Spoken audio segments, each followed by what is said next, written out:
Get in the know. Non-stop Vikings talk. It's Purple Daily on Score North and ScoreNorth.com. Yeah, Purple Daily, Purple Access, it all runs together this time of year. All I know is it's all about the National Football League. It's the month of March, and the real madness is free agency. Declan, executive producing, Zolgad, and as always, Chip Scoggins, my good friend from the Star Tribune sports columnist, joins us for Purple Access. All right, Chipper, as you said before we flipped on the microphones, we got a lot to get to. There's a lot going on here, a lot of moving parts. You actually have a column in the Thursday Star Tribune about the fact that this sets them up to go down the path of trying to find their next quarterback. So let's start there. How intrigued are you by how all of these moves, including not extending Kirk, but you obviously moved his cap figure around? How intrigued are you by the direction of this franchise and the long play as well as the short play? Yeah, this feels like the start of the reset. Yeah. Like this is what people wanted to do last year. And I don't know that that was realistic when a guy gets hired in January and you hire a coach in February. You're not going to do all this in 4 weeks, right? So this feels like the reset. And to me, as I wrote today, it feels like, or it does look like, Kwesi is showing his playbook now. He's showing what he wants this to be, his vision. The Kirk news is the most interesting to me because he basically is betting on himself to get this thing done quickly now. I thought they would compromise with a 1-year extension that would take him through 2024. That would give you 2 draft cycles and allow the quarterback time to basically redshirt and sit behind Kirk. But clearly Kirk's side would prefer something longer. Yep. And I don't think the team is, in position to do that and wanting to do that. So they said, you know what, we'll just play this sucker out. And that's not to say that this can't change before the season where, they keep negotiating and it doesn't mean that they can't, if they do play it out, doesn't mean that Kirk doesn't re-sign here after this year. We got breaking news. From Ben Gessling, your confidant at the Star Tribune. Trip Scoggins. Harrison Smith is staying in Minnesota. The Vikings reached a new agreement that will keep the safety with the team. There you go. Yeah, and that does not surprise me. I think we went through that exercise a couple weeks ago where I cut everybody that you listed. Yeah, and fans were pissed at you, and I agreed with you. Somebody made fun of me that I cut half the team. I thought Harrison would be back at a different deal, so that one doesn't surprise me. But Judd, if to go back to the Cousins talker, if they play this out, that means you're going to have to either draft a guy this year, which I don't think they will, or 3 options: draft a guy this year, which I don't think they will. Next year, draft and start a rookie, or find another bridge quarterback, which I'm not sure anybody wants to do that, but they may feel like they need to. So he put himself on the clock. Kwesi did with this big decision. Yeah, and I'm with you in the sense that, this doesn't mean Kirk is 100% gone, but it sure feels like they're trending in that direction. I will say this as a starting point, and obviously we are not Pollyanna people when it comes to sports, but my starting point is this. I wholeheartedly approve what's been done so far. We still have to know a lot. Can Kwesi draft? Can they find more talent? There's a lot of unanswered questions here. Quite frankly, can Kevin O'Connell find a franchise quarterback? All these things remain to play themselves out. But since the season ended, the moves that have been made to date, other than pushing as much cap space as they did from Kirk, I don't love that, but I get it, into 2024, and, the void years now go through 2027. Other than that, though, I think that this is not only the start of the rebuild, but I like how it's tactical. I like how it's smart. And I love the fact that they're now locking up mid-20-year-old players to short-term contracts and sort of prove-it deals. This is what I envisioned. Yeah, and if you take sentiment out of this, shedding these big contracts and guys who are on the downside of their career, I don't know if it's easy, but it was sort of expected, right? I mean, I don't think many people thought Thielen was going to be back. Kendricks, we've been saying that forever. We'll see what happens with Dalvin. But there's a clear strategy. I think of their three free agent signings, 2 are 25, 1 is 26. Yep. The contract terms are 1, 2, and 3 years. Some questions with a couple of them, injuries, whatever. But this is hey, come here, show us you can play, and that's exactly the type of move that we've been screaming for. Is they need to get the mid-20s guy at the end of the first contract, start of the second contract, and replenish this roster with young up and coming players. And so the strategy makes total sense to me. It really does. But again, you hit it right. You got to draft well. I mean, because they're going to be relying on that. But in terms of the free agent, and they went out and got a cornerback that's going to come in and be your number one cornerback. That's what we said a priority was going into free agency. And I'm intrigued by that too, because Byron Murphy Jr., who obviously was playing for the Cardinals, can play both the inside and outside. I'm assuming the outside, but I'm not positive because, as we've talked about, Chip, before, that inside position is so key and vital. And Shandon Sullivan was not good there, and the Vikings paid the price. So between Flores coming in, and I'm sure having a lot of different ideas about how this defense is going to run, and the personnel getting younger and faster, I see a team that can be competitive. I definitely don't see a team that's going to win 4 games, but yet they are doing the things that I think we wanted this team to do for a long time, which is at least begin to transition off of some guys who had been here a long time. And of all the guys that they have cut or are considering cutting, Kendricks, Thielen, Zadarius Smith now, Dalvin Cook, and Harrison Smith, who, as Deck said, Ben Gessling reporting, and Doogie has said this as well, was trending towards coming back. Harrison Smith, I think, has a place on a cheaper salary. I think he definitely does. I have no problem with him coming back. I also have no problem if the rest of the list I just went through is all gone. Yeah, and with Harrison, I felt like, with the exception maybe of Daniil, he was the one guy who didn't, I don't know if misused is the right word, but just was not a good fit for what Donatel was wanting to do. It sort of went away from his strengths and being able to play all over and move him. And so I would be willing to bet this was a Brian Flores saying, you know what, I would really like to have Harrison Smith. Yep. Obviously, they couldn't do it at the number he was at, and I think Harrison, clearly realized that and wanted to stay here. I mean, to me, this allows him to finish out his career here, I would assume. Yes. And he's going to be a valuable guy just because he's so smart, right? And I think there's still he has enough left to play at a level that you want him to. But I mean, the other moves, I mean, it was just, I'm curious to see. I got to imagine Dalvin's the next one. Assume they're trading him, trying to trade him. That's him right now. Yeah. Just texted you. I want out. Chip, you tell Purple Access fans I want out. Signed D. Cook. I better turn that ringer off. That's okay. Royce leaves his on constantly. It rings. I guess I got to call. I wonder if I should get this. Well, Tom Kelly. I got to take this. It's Tom Kelly.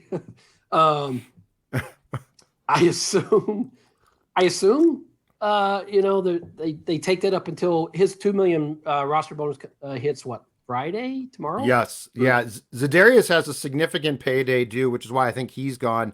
Dalvin's got the $2 million, and then Smith did as well. And just quickly here, Ian Rappaport, NFL Network, is reporting that Smith's deal. Now, this is where the Vikings are smart now. Smith has agreed for 2023 to a contract worth $8 million with $2 million in incentives. So that cap hit comes way down. That way salary down, goes way down. Wasn't he at $19 million? He was at a very high, yes. Yeah. So that's a good deal for the Vikings. And it's I'm sure that's hard for the player to, to be in that situation. We see it time and time again. But if you're Harrison Smith, do you really want to go somewhere else to start over? And what's he going to get from another team at his age? Correct. I mean, probably not it's 10 like- million. That's exactly right. And you know, whatever you think of that NFLPA player study, whatever poll, Yep. there's some merit to it in terms of how they're treated. You know, you could go to another place where it's not as, you don't get the red carpet rolled out for you. So I think it's a good deal for Harrison. I mean, obviously he's made a ton of money and to get to finish his career here, and he's valuable. I really want to see him in Flores' defense and how Flores uses him. Garret Bradbury comes back. 3-year contract. It's very team friendly. Yeah. Again, your thoughts on the return of a guy who, I will say this, he had a good year when he wasn't hurt last year, but before that was a complete bust. Yeah, he obviously had a better year. I just don't think the team viewed that as a priority. Like on their pecking order, it was not, and maybe they just looked around and said, okay, what's the alternative? I guess they could try to draft John Michael Schmidt from the Gophers, or you say we liked what we saw from Bradbury last year. We feel like he's trending, in the right direction. Obviously, he still has some troubles in pass protection against those big mammoth nose tackles, but yeah, not big enough. I guess I'm fine with it. I don't, he played better last year, so I think you can win with him, right? Obviously, but I just don't, how much would it cost them to? What was the free agent market for centers? Outside of him, I don't know. So they probably just say we know him, we like him, we feel like he's improving. Let's get a deal done. Well, and plus, if I'm not mistaken, they signed him on a yearly average that will pay him far less in 2023 than he would have gotten if they had indeed picked up the 5th-year option. Yeah. So again, it's a good deal. And this is what I'm intrigued though. So if this was a competitive team where I said, okay, they should win a Super Bowl, I would be like, this isn't so great. Yeah. But the idea of, as they talked about last year, a competitive rebuild, this all now makes some sense. Because again, I expect them to be competitive. I expect them to win, let's say, 9 games. I don't expect them to be great. They should logically take a step back from 2022. Yeah. But, as far as what they're ramping up to, it makes a lot more sense now. That's exactly, I was going to say that earlier. And it's, when I wrote my columns, like they're very likely going to finish with the worst record this year, but what they're doing makes sense. I mean, the plan makes sense to me. Quarterback wise, the way the guys they're looking at and targeting in free agency, getting younger, doesn't guarantee it's going to lead to, a championship or anything, but the reset had to happen, right? I mean, it was just, you had to turn the page from that old era, and we're seeing that now. To go back to Bradbury is like, I guess, like what was your alternative there?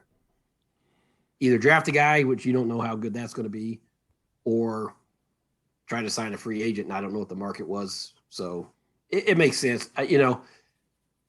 I'm curious to see if Kwesi tries to sign another cornerback free agent. And if he needs to, one of the first 2 picks, take a cornerback there. Do you think he does now?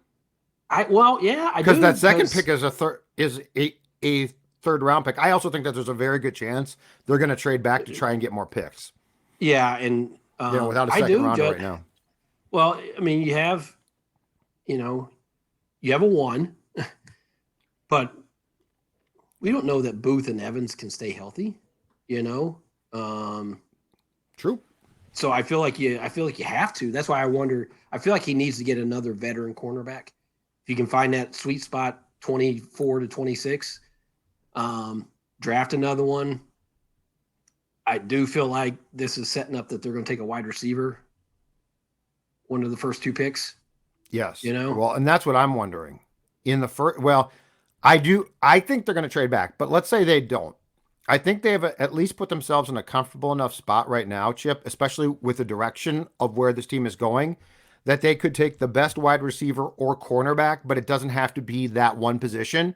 Like previously to the Murphy signing, I thought they've got to take a corner, and I don't love that, because if there's a run on those guys, the last thing that I want to do is say, well, this corner's sort of at the end of our list of first, but we'll take him, right? So I do think this gives you the leeway now to identify a wide receiver or corner, and the best one available you can take without it being a disaster. I agree. Yeah, and that's what I think, whoever you have rated higher at your spot, wherever it is, if you trade back or stay there, you can feel comfortable.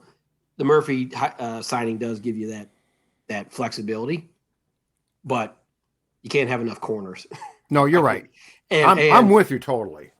But they also they need a fast wide receiver.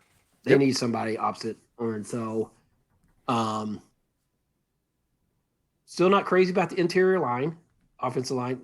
Clearly need a defensive tackle now too, right? Yes, that's a definite position of need. So now that with losing Tomlinson, that's wide receiver, defensive tackle. We said cornerback or wide receiver. I'd throw defensive tackle in there too, Judd. If your best guy is there, you have to do that. That's a good one, because that's the third thing. So if you did stay put in the first round, and a defensive tackle who you love falls to you, I could see that being your pick. Because the three things, wide receiver, corner, defensive tackle, are all where I don't think the fan base should be ticked off if the Vikings identified who they thought was the best player at a certain position in that round.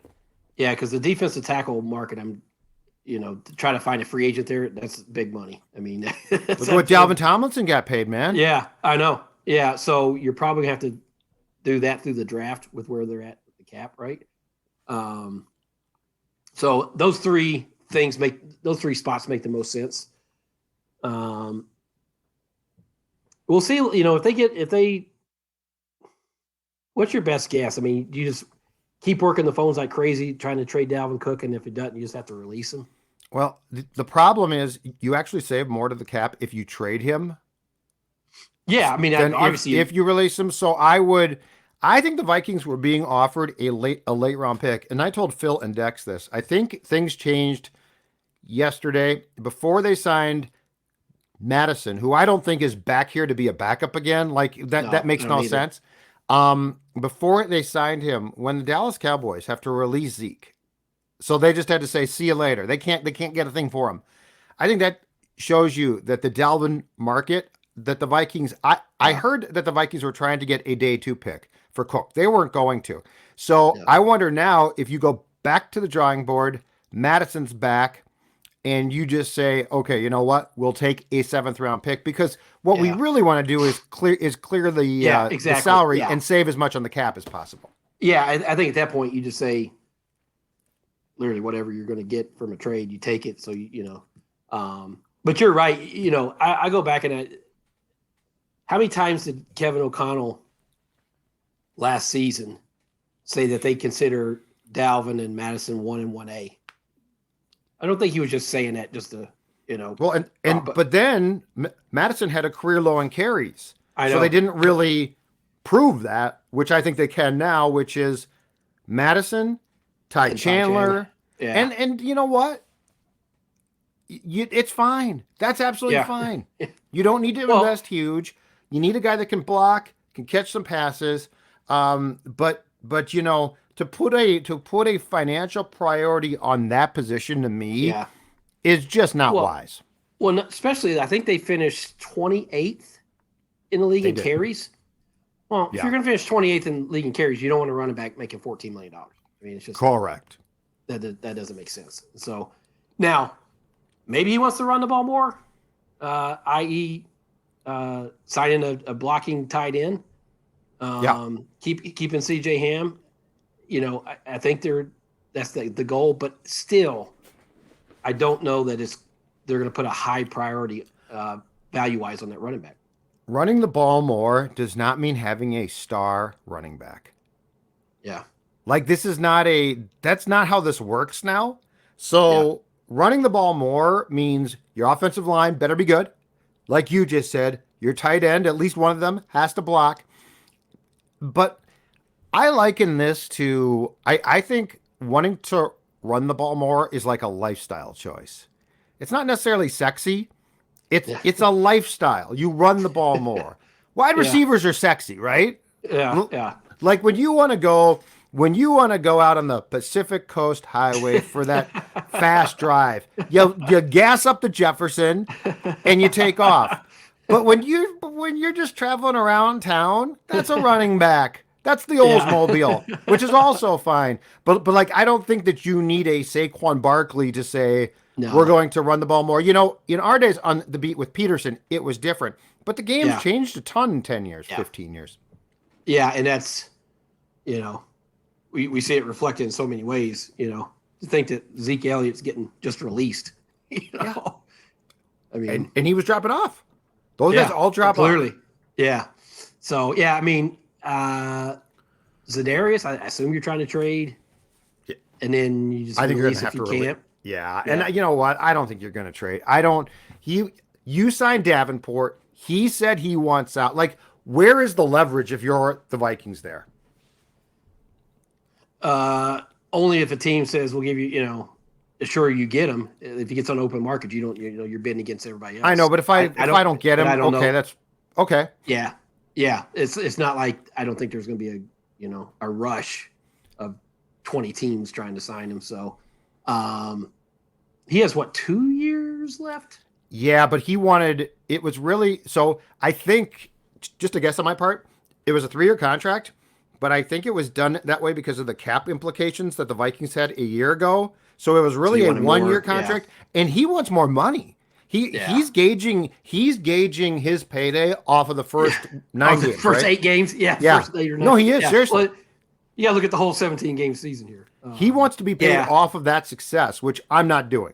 No, I wouldn't either. I mean, they you're not keeping Davenport in him, and so they have another 24 hours to see if they can, find a deal for both him and Dalvin, and then it's like, of that group that we said, it will only be Jordan Hicks and Harrison, right? Back. From the group of what? Of the group of the list of everybody said, okay, here's the most likely cuts. Oh, yeah. That you get rid of. Yeah. Yep. And Jordan Hicks and Hicks came back cheap too. Yeah, he came back. Both those guys took pay cuts, not restructures. And I'm guessing with Hicks was, maybe them saying we need to have some veteran here. We don't want to have just a bunch of young linebackers, and maybe they feel like he had the contract, enough wiggle room for him to stay here. So it's going to be different, man. This is most definitely. This is the reset. Yeah, I guess according to Phil, the thing about Hicks too, the PFF grades, he was actually good against the run. Yeah. Like Kendricks just had a bad year. Hicks was good against the run, not good against the pass. They probably think Asamoah can help there. I am also very curious, despite the fact I flapped my gums about this a year ago, all excited and was proven to be an idiot because Easy Ed Donatel didn't do anything. But I'm also curious what Brian Flores is going to do here. Again, you can use some of these young players. Like Lewis Seed, if he can play, there is no reason why he can't come up and sort of play a hybrid linebacker. Yeah. There's a lot of different ideas, which hopefully Brian Flores knows. Yeah, and the reports on Scene are, amazing how fast his recovery's come back, considering how, pretty horrific that ankle injury was. So, you have kind of those hybrid type players between Asamoah, Scene. We'll see what they do in the draft. But, this is, I like Flores. I think he'll, I just think he'll approach it a lot differently than Donatel did. All right, last thing off the Vikings topic, but I just wanted to run this past you. Do you think when a young Aaron Rodgers saw Brett Favre cause him heartache and pain by Brett being a complete jerk back in 2008 or so, do you think he said, someday I'm going to one-up him? I'm going to be a bigger pain in the ass. I'm going to be a bigger jerk. And then I'm going to go on McAfee and take a shot at Favre by saying I'm arguably the greatest player in franchise history. The way this has played out to me, and yes, Aaron is out of his mind. I get all that. But the way that this has played out as a colleague of mine at the time who was there, It's eerie. Yeah. Should me and you go back on the beat a year from now? We'll do the Hubbard helicopter Rogers might be watch. coming in. The helicopter might be going to TCO, although he would now fly into Signature because it's right by Yeah. TCO. But I mean, how weird is this? O'Connell go picks him up.